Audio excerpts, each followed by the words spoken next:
Hello মা। হ্যাঁ হ্যাঁ, খেয়ে নিয়েছি আমি। তুমি খেয়েছো? আর তোমার ওষুধগুলো ঠিক মতো খাচ্ছ তো? আর শোনো, তোমার ওষুধের টাকাটা আমি বিকাশে পাঠিয়ে দিচ্ছি। আর সময় ঘুম থেকে উঠছে কি, তাহলে দাও তো ফোন। এই সময়া, ঈদের তোর জন্য কি আনবো বলতো?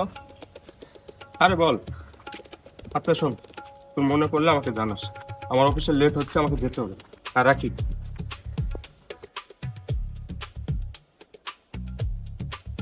হ্যাঁ সিকত সাহেব, আরে আপনার কাজ তো রেডি, আপনি অফিসে আসতে হবে। আপনি তো অফিসে আসেননি। হ্যাঁ, অফিসে এসে দেখা করেন।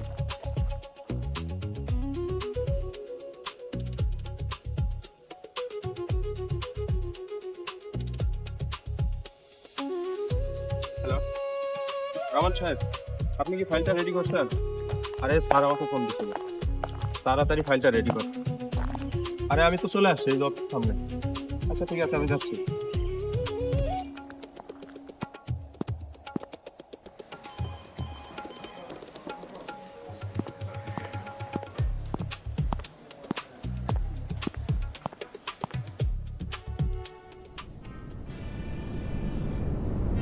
হ্যাঁ হ্যাঁ, আপনি এই কাজটা করেন।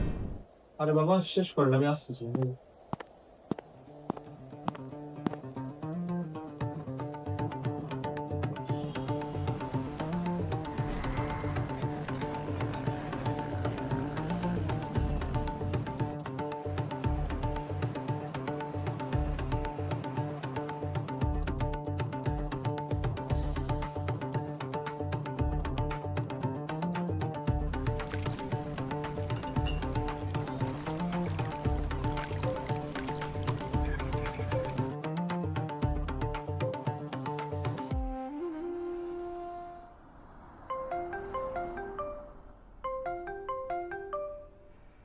হ্যালো স্যার, স্যার, হ্যাঁ স্যার, আমি চলে আসছি।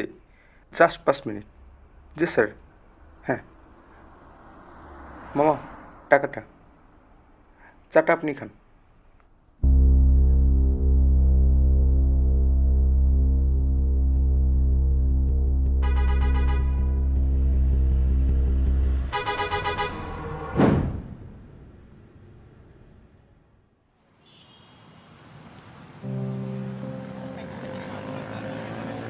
এই বাবা, এই যাবেন? এই বাবা আসেন। কি ব্যাপার, একটা অটো আমাকে নিচ্ছে না কেন?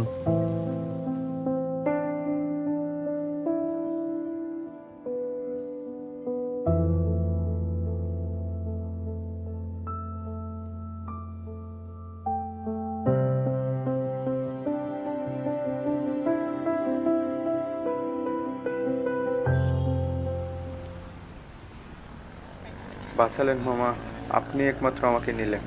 আজকে একটা অটোও পাচ্ছিলাম না। আমি আপনাকে নেওয়ার জন্য এসেছি। কে পাঠাইছে আপনাকে?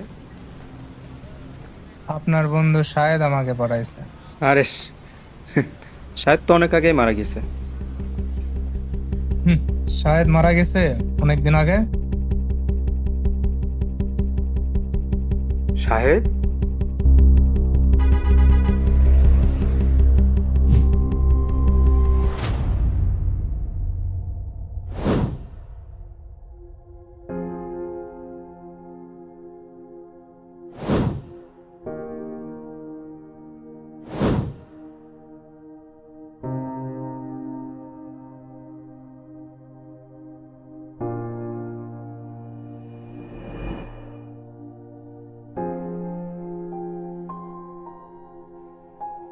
এটা কিভাবে সম্ভব? আমি তো অফিসে যাচ্ছিলাম একটু আগে। কালকে আমার প্রমোশন হবে। আমার কত দায়িত্ব। আমার মায়ের অপারেশন করতে হবে, বোনটার বিয়ে দিতে হবে, বাবার জন্য একটা ফতুয়া কিনবো ভেবেছিলাম। এখন আমি যেতে চাই না। আমার যাওয়ার সময় এখনো তো হয়নি। দায়িত্ব সবারই থাকে, কিন্তু যখন যাবার সময় হয় তখন সব দায়িত্ব ফেলে চলে যেতে হয়। মৃত্যুর সময় ঘনিয়ে আসলে সেখান থেকে পালানোর আর কোনো সুযোগ থাকে না। আমরা ওয়াদা করেছিলাম বন্ধু, আমি এইবার তোকে নিতে এসেছি। চল। মানুষ স্বপ্ন আর পরিকল্পনায় ভবিষ্যৎ সাজাতে থাকে, কিন্তু মৃত্যু নীরবে এসে সব হিসাব থামিয়ে দেয়।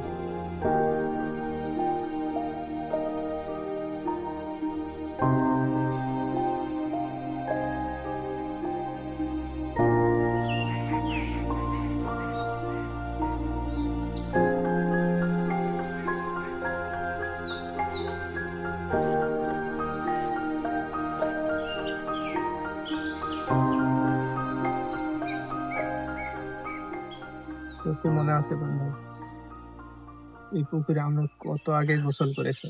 হ্যাঁ মনে আছে। আর তুই একবার এত বড় মাছ পাইছিলি, ওইটা নিয়ে আমি দৌড় দিছিলাম।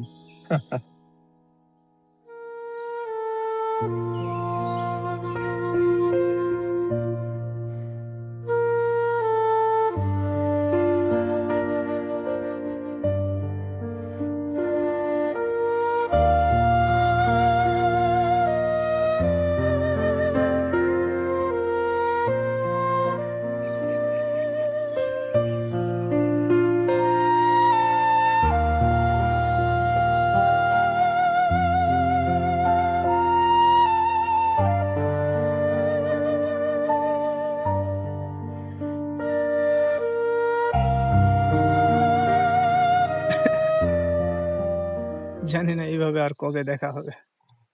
আজকে একটা কথা তোকে বলতে চাই, কথাটা রাখবি তো? কি বল?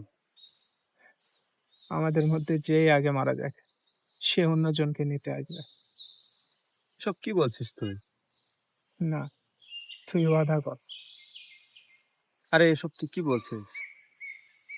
তুই ওয়াদা কর যে আমার কথা আচ্ছা রাখবি। ঠিক আছে।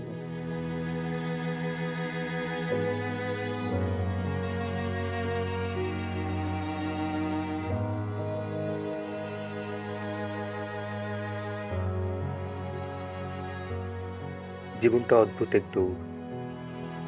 সকাল শুরু হয় তাড়াহুড়ো দিয়ে, রাত শেষ হয় ক্লান্তিতে।